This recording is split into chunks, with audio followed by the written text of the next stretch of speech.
Belajar mendelegasikan tugas. Video ini ditujukan terutama untuk teman-teman yang baru saja dipromosikan, di mana dulu kita melakukan pekerjaan secara individual, sekarang menjadi seorang pemimpin. Mau punya anggota tim hanya satu orang, atau dua orang, ataupun lebih. Silakan pergunakan langkah-langkah ini.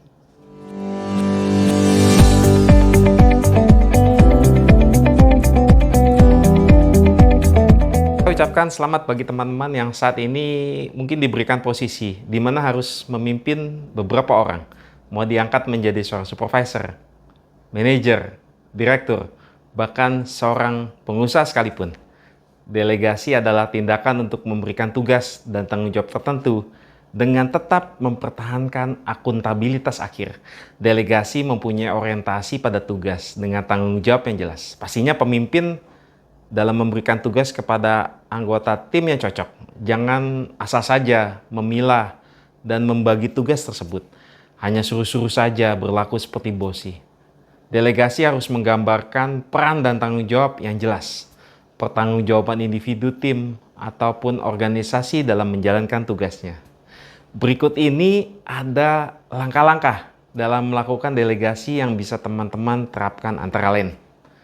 Langkah awal yaitu merubah mindset atau pola pikir kita terlebih dahulu. Ini mungkin terjadi pada pemikiran kita sebelumnya, di mana pada saat kita diangkat menjadi seorang manajer contohnya, atasan pasti mempromosikan kita ke posisi saat ini karena telah melakukan pekerjaan yang telah dilakukan dengan baik. Mungkin saja kita sangat kuat untuk menyelesaikan begitu banyak pekerjaan sebagai individu di dalam tim. Ketika atasan memberikan beberapa kita dengan cepat bekerja, memfokuskan diri pada penyelesaian tugas. Namun, ketika kita dipromosikan ke dalam peran apa yang dinamakan seorang pemimpin, kita harus menyadari bahwa semua itu kita tidak dapat selesaikan dengan sendiri, seperti peran kita sebelumnya. Pergeseran pemikiran ini jadi bergeser dari dulu kita melakukan, sekarang menjadi mengelola. Memang pasti ada rasa tidak nyaman karena dahulu terbiasa melakukan pekerjaan dengan cepat dan baik. Sekarang pekerjaan kita telah berubah. Cara atasan menilai kinerja kita pun akan berubah. Penilaian ditentukan oleh kemampuan kita dalam membantu tim untuk tumbuh, mencapai tujuan mereka, dan berkontribusi pada visi perusahaan yang lebih besar. Langkah yang selanjutnya atau yang kedua adalah tentukan apa yang akan didelegasikan dan kepada siapa pekerjaan ini akan didelegasikan. Tulislah daftar lengkap setiap pekerjaan yang akan diselesaikan. Kemudian kita dapat melakukan identifikasi pekerjaan-pekerjaan yang akan didelegasikan dengan cara bertanya kepada diri kita sendiri. Antara lain, pekerjaan-pekerjaan apa yang menurut kita bisa dan tidak bisa didelegasikan? Buatlah sebuah list. Kalau dahulu mungkin kita mempunyai target untuk menyelesaikan semua pekerjaan. Tetapi kalau sekarang kita harus memilah-milah pekerjaan dan yang mana bisa dibagikan. Tentu saja kalau yang sifatnya pekerjaan yang strategis secara jangka panjang dan tidak mendesak dibandingkan tugas harian, pekerjaan ini membutuhkan keahlian sebagai seorang pemimpin. Tidak tepat untuk diserahkan kepada tim kita yang lebih junior. Mari kita istilahkan pekerjaan seperti ini adalah pekerjaan level atas. Istilah ini akan kita pakai pada penjelasan-penjelasan selanjutnya. Sebagai contoh, misalkan untuk menetapkan target tim penjualan, membuat tujuan pengembangan tim, mengadakan kerjasama lintas departemen. Setelah kita melakukan identifikasi, lalu coretlah pekerjaan-pekerjaan yang memang tidak bisa didelegasikan.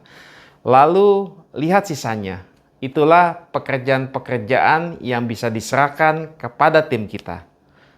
Lalu pertanyaan selanjutnya adalah pekerjaan atau proyek apa yang mungkin menjadi peluang pembelajaran yang dapat mengasah tim agar bisa lebih berkembang. Setiap jenis pekerjaan mau berapa kali, setiap yang kita serahkan kepada tim untuk dikerjakan harus bisa berkontribusi pada pekerjaan yang saya istilahkan tadi pekerjaan level atas yang menjadi tanggung jawab seorang pemimpin. Pemimpin harus membantu tim untuk mendapatkan visibilitas, baik secara internal maupun eksternal, atau menantang mereka untuk belajar dan berkembang. Idealnya pemimpin dapat menyelaraskan tugas atau pekerjaan sesuai dengan kekuatan, tujuan, atau pengembangan karir anggota tim kita. Tentu saja yang nantinya akan membawa kemajuan bagi organisasi dan masing-masing individu. Pertanyaan terakhir adalah, pekerjaan apa yang dapat kita berikan sesuai dengan kekuatan yang dimiliki tim kita? Jika kita merasa tidak begitu serak atau tidak begitu nyaman dalam menyerahkan seluruh pekerjaan kepada tim, pertimbangkanlah untuk melihat bagian mana dalam pekerjaan yang mungkin memerlukan keterampilan yang dikuasai oleh anggota tim kita. Caranya adalah dengan mengamati ketika anggota tim melakukan pekerjaan, atau bisa juga bertanya dengan mereka dengan percakapan langsung satu dengan satu, dengan bertanya, pekerjaan seperti apa yang membuat kamu bersemangat? Apa yang membuat kamu anggap sebagai kekuatan terbesar yang kamu miliki?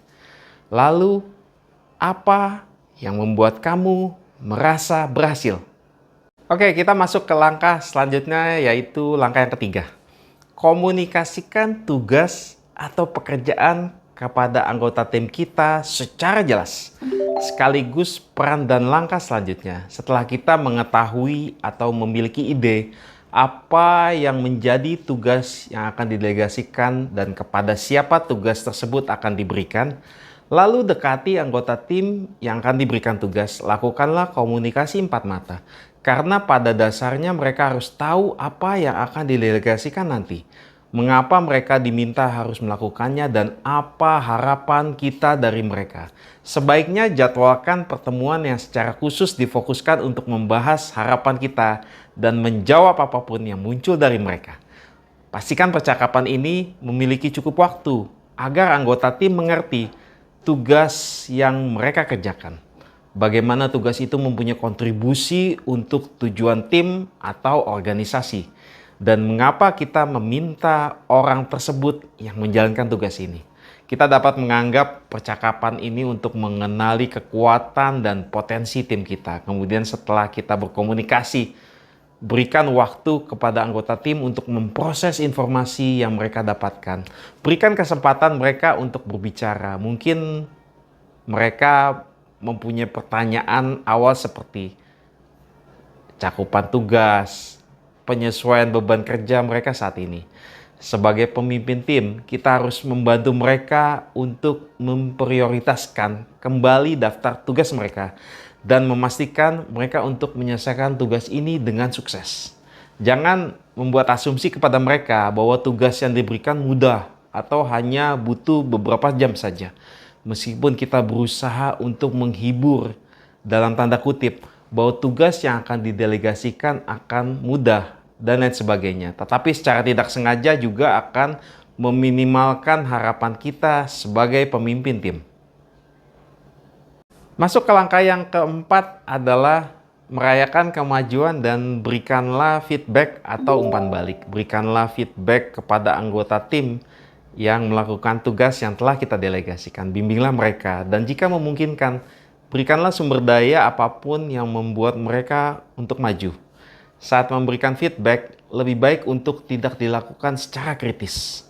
Akan lebih baik kita sebagai pemimpin memberikan pertanyaan yang akan membantu untuk mengembangkan pemahaman mereka sendiri tentang apa yang mungkin mereka perlu lakukan secara berbeda. Misalkan pertanyaannya adalah, apa yang menurut sudut pandang kamu sudah berjalan dengan baik dan yang belum berjalan dengan baik? Bisakah kita mengulangi yang baik di waktu yang lain? Atau bisakah kita tidak mengulangi lagi yang tidak baik di waktu yang lain? Setelah mendengar pendapat dari anggota tim, baru kita dapat berbagi pendapat dari sudut pandang kita sebagai pemimpin tim. Gunakan juga waktu ini untuk menghargai apa yang telah dilakukan mereka. Disinilah dorongan dari pemimpin untuk membuat tim jadi begitu termotivasi. Bentuk motivasi dapat bermacam-macam bentuknya. Intinya, kita menghargai setiap pekerjaan mereka. Tegaskan kembali bahwa bagaimana setiap upaya mereka mempunyai kontribusi pada tim dan organisasi yang lebih besar. Langkah yang kelima, yang terakhir adalah melakukan review tugas atau pekerjaan yang telah didelegasikan.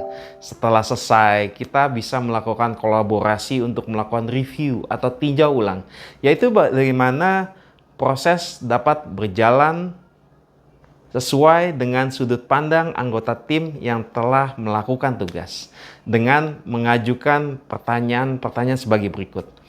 Bagaimana pengalaman tugas ini menurut kamu? Kendala apa yang dihadapi?